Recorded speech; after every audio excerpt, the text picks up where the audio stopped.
Hello everyone. This is the first video of class ninth geography series, and this video is only for ICSE board students only. And one more thing, this video is based on the reduced syllabus which is given on ICSE website only. So you can go over there and you can find out the reduced syllabus. So this is the first video. Actually your geography is divided into around 8 to 9 units, in which there are around 20 chapters and one part is of map work. So the first unit which we will be covering in this video is our world. In this unit there are several chapters. One is Earth as a planet, latitudes and longitudes, rotation and evolution. So all these we are covering. I want to tell you that whatever the topics we have covered here are based on reduced syllabus only. So in this video and whatever you will find in your textbooks, there are very much differences you can observe. कुछ ऐसे topics होंगे that they are given in your books but वो इस video में नहीं होंगे, right? And one more thing, I always say these things in my video that ये जो वीडियो हैं these are only for your understanding purpose के लिए है. इस वीडियो के बेसिस पर आप आंसर्स नहीं लिख कर आएंगे. अब आप कहेंगे कि सर आंसर नहीं लिख कर आ सकते तो इस वीडियो क्या फ़ायदा ये है कि अगर आप इस वीडियो को एक बार देखेंगे और उसकी अंडरस्टैंडिंग आपकी क्लियर हो जाएगी, और उस अंडरस्टैंडिंग के बाद when you will move on to your books तो आपको सारी चीज़ें बहुत क्लियरली समझने आएंगी. और लैंग्वेज जो किताबों में दी हुई होती है वही आप जब एग्ज़ाम में लिख कर आते हैं तभी उसके मार्क्स अच्छे मिलते हैं, राइट? क्योंकि आई नो आप 9-10th क्लास के बच्चों की जो फ्रेमिंग ऑफ द सेंटेंसेस इतनी प्रॉपर नहीं होती है, तो इस चीज़ की वजह से बुकिश लैंग्वेज को प्रेफर करा जाता है. अगर आपकी फ्रेमिंग ऑफ सेंटेंसेस बहुत अच्छी है, जोग्राफिकल टर्म्स उसमें आप ऐड कर सकते हैं, तो आपको वैसे भी नंबर मिलेंगे. Okay, so starting with this unit, this is our world. So in this first we are talking about geographic grid. आपने कई बार देखा होगा जब आपके मोबाइल आपके पास होगा तो आप कैमरा ओपन करते तो मान लीजिए ये फ़ोटो स्क्रीन है, तो इस तरीके से कुछ ग्रिड्स बनकर आ जाते हैं. तो इसका मतलब इससे क्या हेल्प मिलती है कि आप फ़ोटो को पोजीशन कर सकते हैं. मान लीजिए आपको फेस यहाँ पर रखना है एक इंसान का, जिससे आप फ़ोटो क्लिक कर रहे हैं तो इंसान का फेस बिल्कुल मिडिल में आ जाएगा, राइट? तो ये जो इस तरीके का ये जो अरेंजमेंट है वर्टिकल और हॉरिजॉन्टल लाइंस का, तो इससे जो ये बॉक्सेस बन रहे हैं ये ग्रिड्स कहलाते हैं. तो ज्योग्राफिकल ग्रिड्स क्या हैं? ज्योग्राफिकल ग्रिड्स देखिए, हमारी जो अर्थ है उसमें हॉरिजॉन्टल इमेजिनरी लाइंस हैं और वर्टिकल इमेजिनरी लाइंस भी हैं. तो इसी चीज़ को ग्रिड्स कहा गया है, ठीक है? तो जो वर्टिकल लाइंस और हॉरिजॉन्टल लाइंस जो इमेजिनरी है इनसे जो चीज़ बन रही है उसे ग्रिड कहा गया है. तो ये वर्टिकल और हॉरिजॉन्टल लाइन है क्या क्या, कौन कौन सी हैं? सो दीज लाइंस जो हॉरिजॉन्टल हैं दीज आर लैटिट्यूड्स, एंड जो वर्टिकल लाइंस हैं वो हैं आपकी लॉन्जिट्यूड्स. देखिए इसमें, so this is your earth and इसमें आपको वर्टिकल हॉरिजॉन्टल लाइन जो दिख रहे हैं तो ये आपके होते हैं लैटिट्यूड्स, और इसी तरीके से ये जो आपकी वर्टिकल लाइन्स आपको दिख रही हैं ये होते हैं आपके लॉन्जिट्यूड्स. और इन सब दोनों को अगर मिक्स कर दिया जाए तो कुछ इस तरीके से बन जाता है, और इसको हम ये जो ग्रिड्स बन रहे हैं इस तरीके से, इनको हम कहते हैं geographical grids. Okay, I hope this is very clear. अब आप कहेंगे कि सर व्हाट, इसमें अदर डिटेल्स क्या क्या दी हुई हैं? North pole, south pole, equator, degrees दी हुई हैं, मेरिडियन लिखा हुआ है, पैरेलल्स लिखा हुआ है. इसका क्या मतलब है? इसका मतलब आपको समझ में आ जाएगा. ओके, सो पहले आप ये समझिए latitudes and longitude, what are these things. So latitude lines are also parallels इनको पैरेलल्स भी कहा जाता है, they are also known as parallels. By because ये अर्थ है तो ये जितनी भी लाइन्स हैं वो एक दूसरे के पैरेलल होती हैं, वो कभी एक दूसरे को मीट नहीं करती। लॉन्जिट्यूड के साथ क्या है, दीज आर मेरिडियंस, जो इस तरीके की लाइन्स हैं, एक पॉइंट से स्टार्ट होती हैं, जाती हैं और दूसरे पॉइंट पर एंड हो जाती हैं सिमिलर पॉइंट पे। So these are meridians. So these are direction east to west, यानी कि ये ऐसे करके जा रहे हैं, ये अर्थ है ये इस तरीके से जा रही हैं। Okay, so from east side, sorry from east side west side, so these are direction, east और वेस्ट में डायरेक्शन है, और हमारे लॉन्जिट्यूड्स में ये नॉर्थ एंड साउथ का डायरेक्शन है। Clear? They are parallel lines, they are not parallel lines. They range from 0 to 90 degree north to south. So इनकी रेंज क्या है, 0 to 90 डिग्री है, और इसकी रेंज क्या है, 0 to 180 डिग्री है। ये पॉइंट अभी आपको नीचे समझ में आ जाएगा और क्लियर।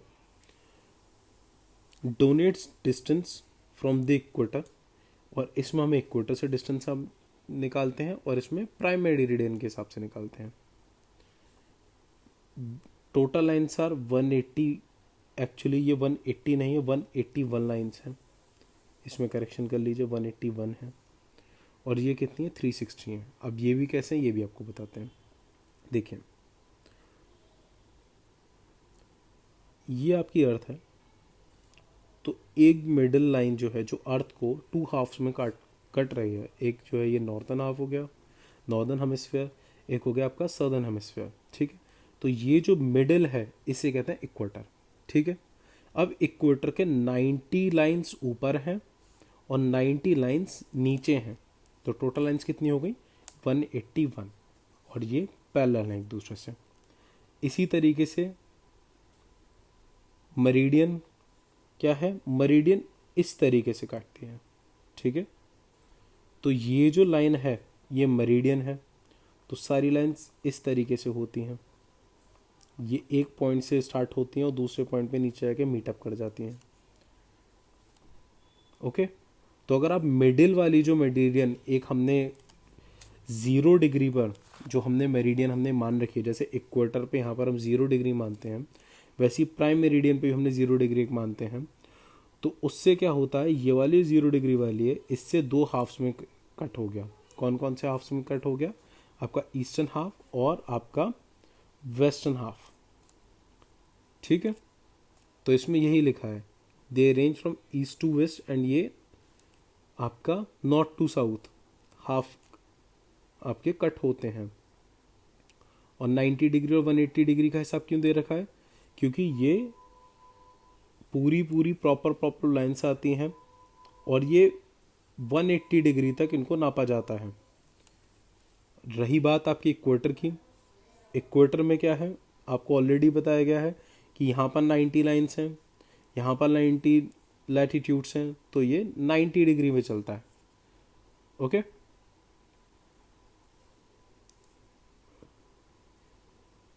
देखिए ये आपकी अर्थ दे रखी है, this is your equator 0 degree, आप 23.5 पे आ जाएंगे अगर, तो ट्रॉपिक ऑफ कैंसर है, ये 26 जैसे लिखा है, इसको आप 23 हाफ भी बोलते हैं। ऐसी 23 हाफ पे नॉर्थ में ट्रॉपिक ऑफ कैंसर आ जाता है। ऊपर आपका आर्टिक सर्किल कहलाता है, नीचे आपका एंटार्क्टिक सर्किल, जहाँ पर हर टाइम बर्फ़ जमी रहती है, यहाँ पर भी काफ़ी बर्फ़ रहती है। ओके, आपका 90 डिग्री पे नॉर्थ पोल आ गया, और आपका साउथ पोल आ गया यहाँ पर नीचे। ओके, अब इंडिया की क्या लोकेशन है मैप पर, ये भी देखना बड़ा ज़रूरी है। देखिए अर्थ कुछ इस तरीके से है, इसका अरेंजमेंट। इसके बाद जो हमारा इंडिया है वो यहाँ पर है, सो 0 डिग्री ये है, तो यहाँ पर इक्वेटर हुआ, यानी इंडिया कहाँ पर है, इक्वेटर के ऊपर है, नॉर्थ साइड में है। ठीक है, कितना ऊपर है, इसको आप अगर थोड़ा जूम करें तो ये जो लाइन जा रही है आपकी, ये है आपकी ट्रॉपिक ऑफ कैंसर। तो इंडिया को ट्रॉपिक ऑफ कैंसर लगभग 2 पार्ट में डिवाइड कर रहा है। ये इंडिया की लोकेशन है। ठीक है,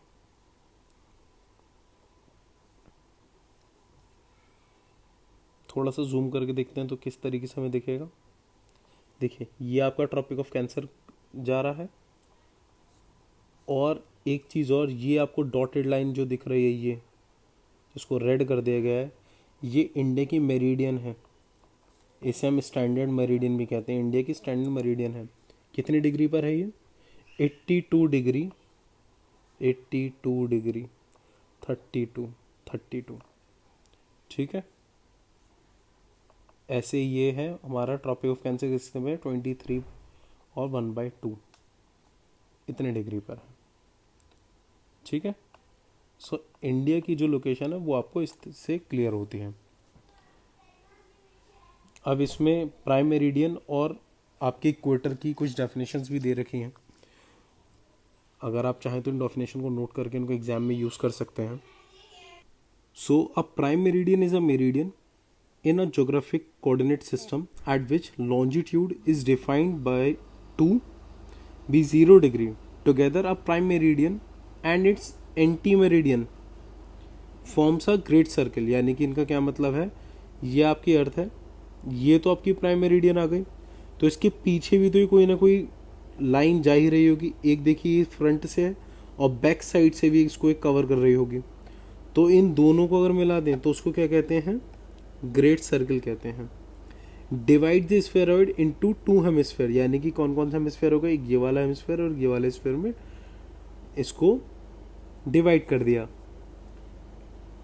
इंडियन स्टैंडर्ड टाइम, यानी इंडिया का जो स्टैंडर्ड टाइम है वो कौन सी प्राइम मेरिडियन से डिफाइन होता है? 82.5 वाली से, यानी कि इस वाली से,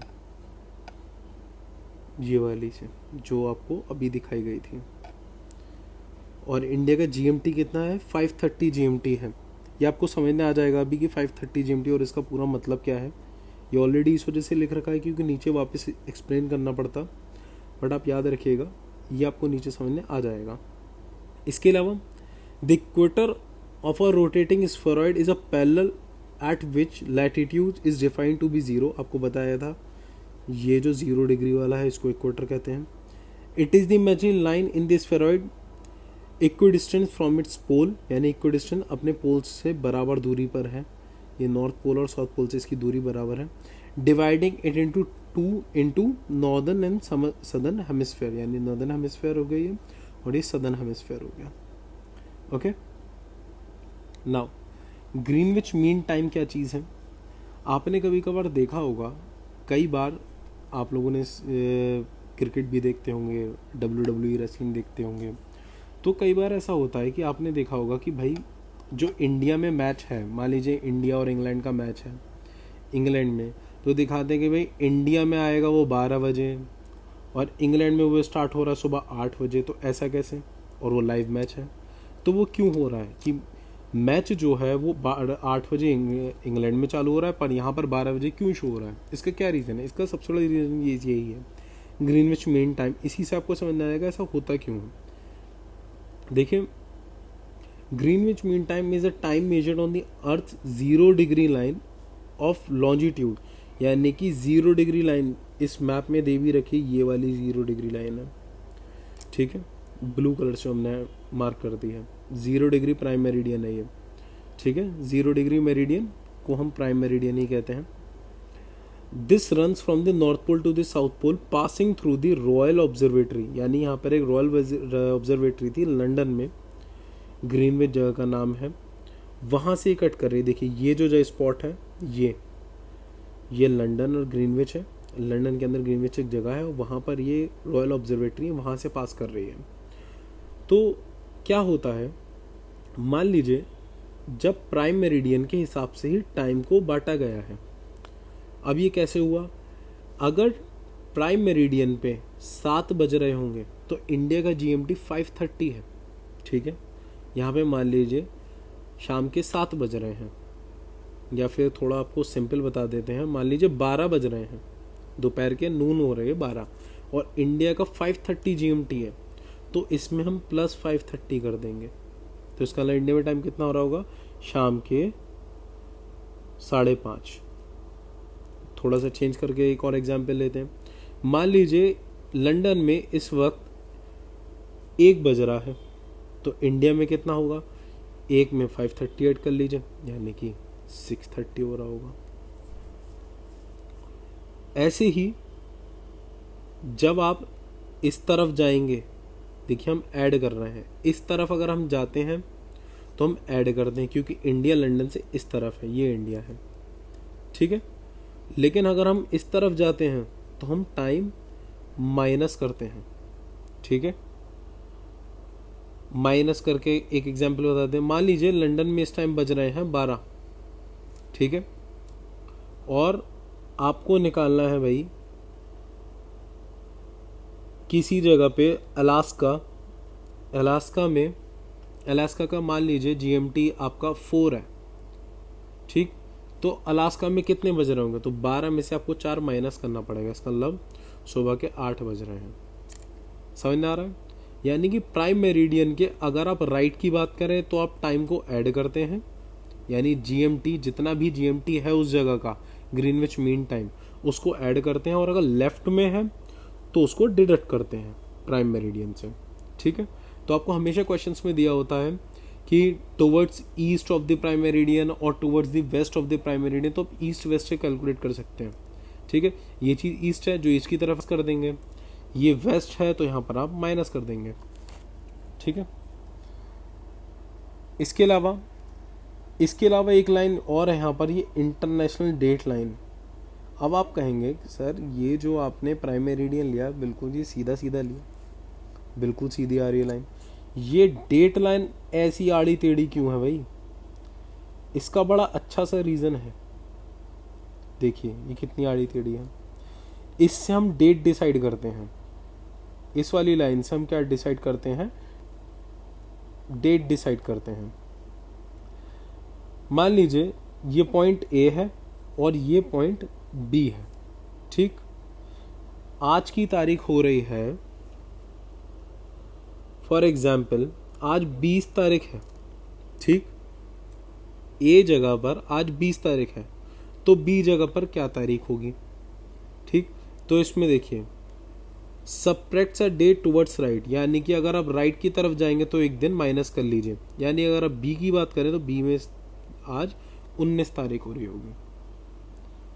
अब जो चीज़ आपको अभी नहीं बताई कि लाइन आड़ी टेढ़ी क्यों है, आड़ी टेढ़ी इस वजह से कुछ जो कंट्रीज़ हैं, जैसे ये कंट्री आप ले लीजिए जिसके ऊपर अभी रेड कलर से मार्क करा है, ये इस तरीके से कि अगर ये सीधी लेते लाइन तो कंट्री का कुछ पार्ट ऐसा हो जाता जो आपकी डेट लाइन से राइट में रह जाता और कुछ लेफ्ट में रह जाता, तो एक ही कंट्री में अलग अलग डेट होती।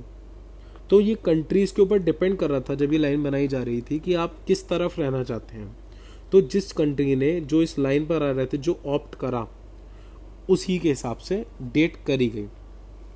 एक चीज़ आपको बताऊं, देखिए ये जो प्राइम मेरिडियन है वो 7 PM यहाँ पे दिखा रहा है और ये 7 AM, तो ये जो लाइन है प्राइम मेरिडियन के जस्ट पीछे वाली जो लाइन है वो ही इंटरनेशनल डेट लाइन है, ठीक है।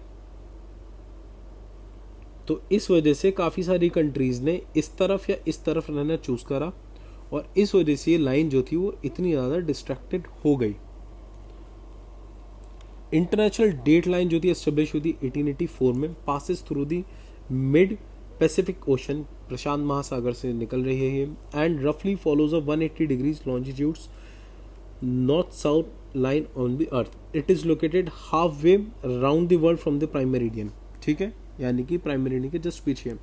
The 0 degree longitudes established in Greenwich England in 1852, यानी कि जो जीएमटी था वो 1852 में आ गया था हमारा, और जो हमारा इंटरनेशनल डेट लाइन है वो 1884 में।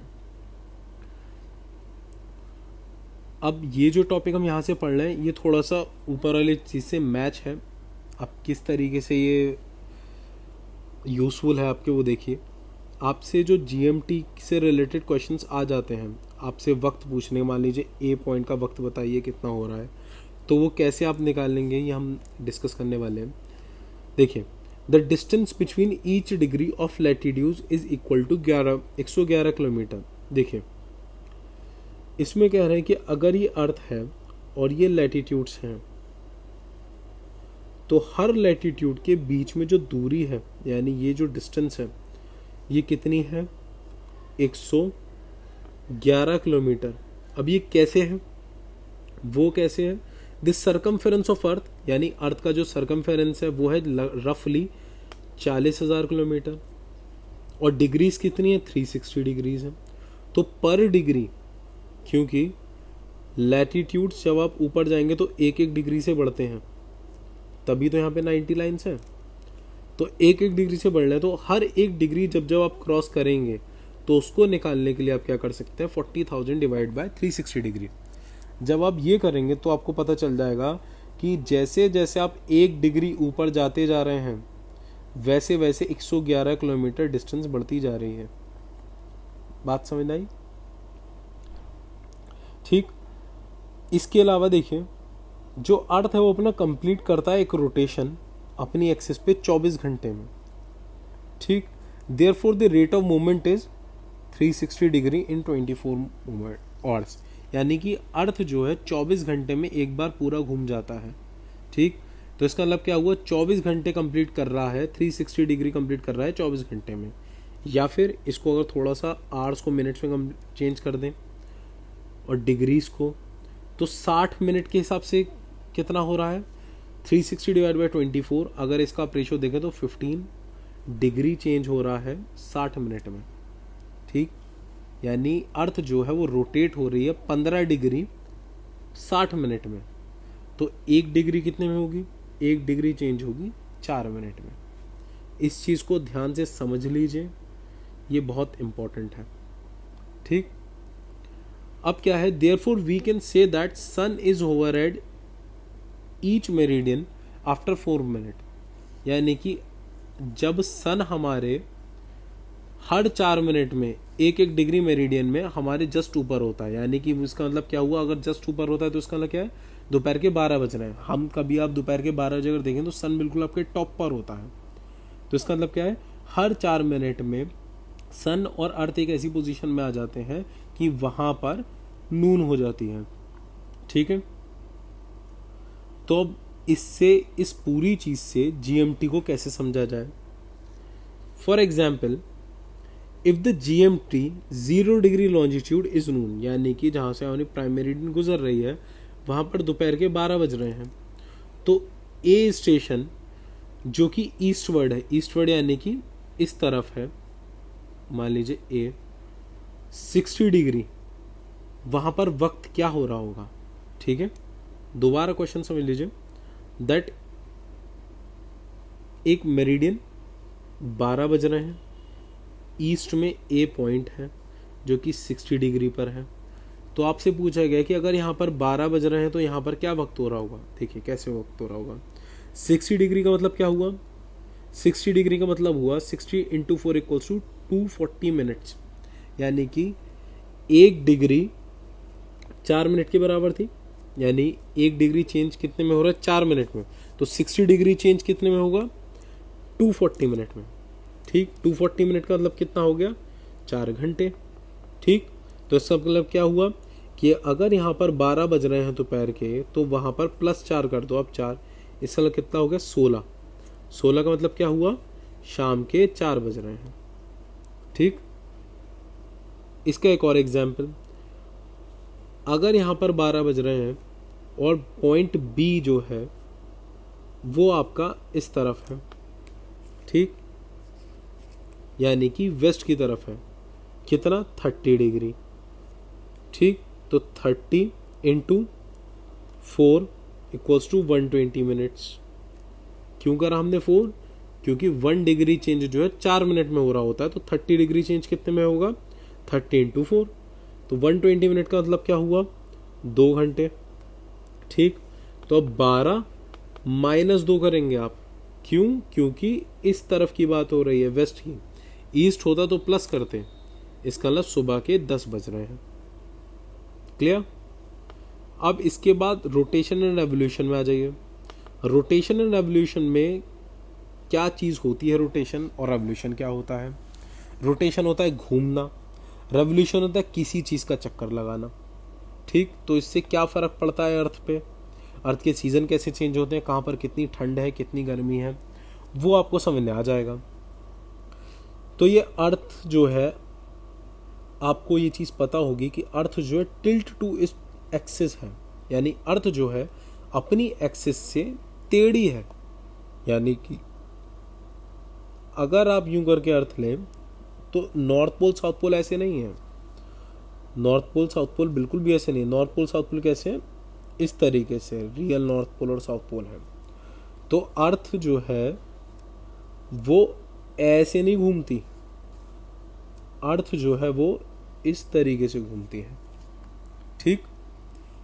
तो जब इस तरीके से घूमती है तो ये वाला जो पार्ट है इस पे धूप काफ़ी कम पड़ती है, और जो ये वाला पार्ट है इस पे धूप काफ़ी ज़्यादा पड़ती है, ठीक।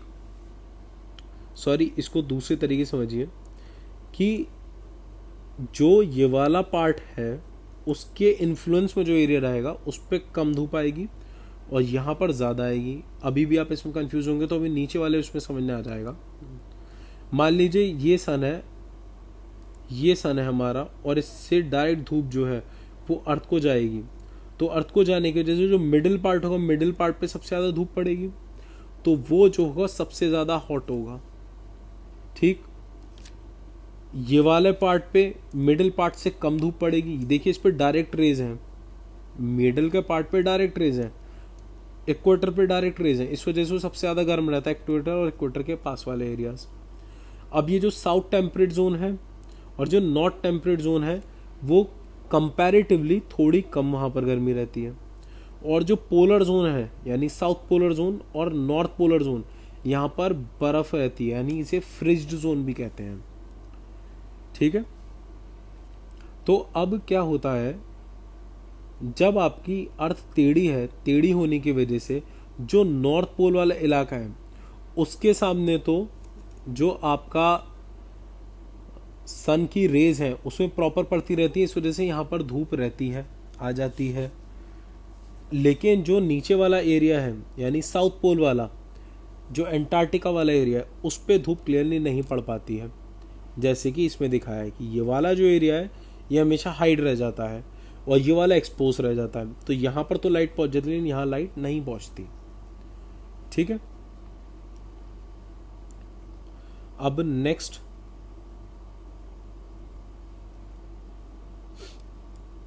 देखिए, बताया गया था आपको अपनी एक्सिस पे रोटेट करना इज रोटेशन, किसी चीज़ के रिवॉल्व घूमना दैट इज रेवोल्यूशन। अपनी ही स्पिन पे रोटेशन हो रहा है यहाँ पर, और ये एक ऑर्बिट में हो रहा है। An axis is an imaginary line that goes through the centre of the planet. ये एक्सिस है जो कि एक ये अर्थ है और ये एक्सिस जा रही है, तो एक इमेजिनरी लाइन है।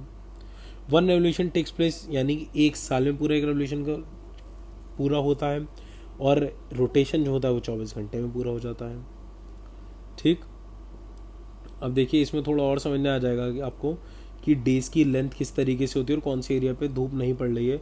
यहाँ पर मान लीजिए सन और यहाँ से रेजेस आ रहे हैं, तो यहाँ पर तो भाई जो इक्वेटर के पास है वहाँ पर लगभग 12 घंटे का दिन रात रहता है, यहाँ पर 13.5 घंटे का, यहाँ पर 10.5 घंटे का। नॉर्थ पोल पे 6 महीने का दिन रहता है, 6 महीने की रात रहती है, ठीक।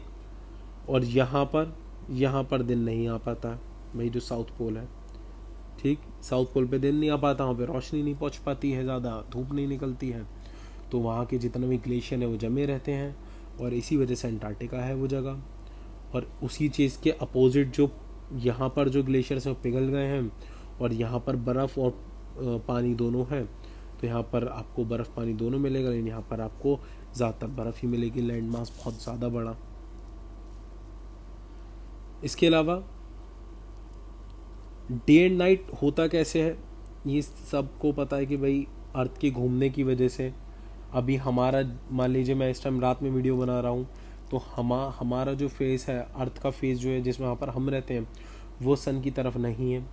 जब वो सन की तरफ आ जाएगा, अभी बज रहे हैं मान लीजिए 10 रात के, सुबह तक मारने वाले 6-7 घंटे में उस तरफ दोबारा हम मूव करने लगेंगे, तो हमारी रोशनी बढ़ेगी, दिन हो जाएगा। इस वजह से दिन रात होती है।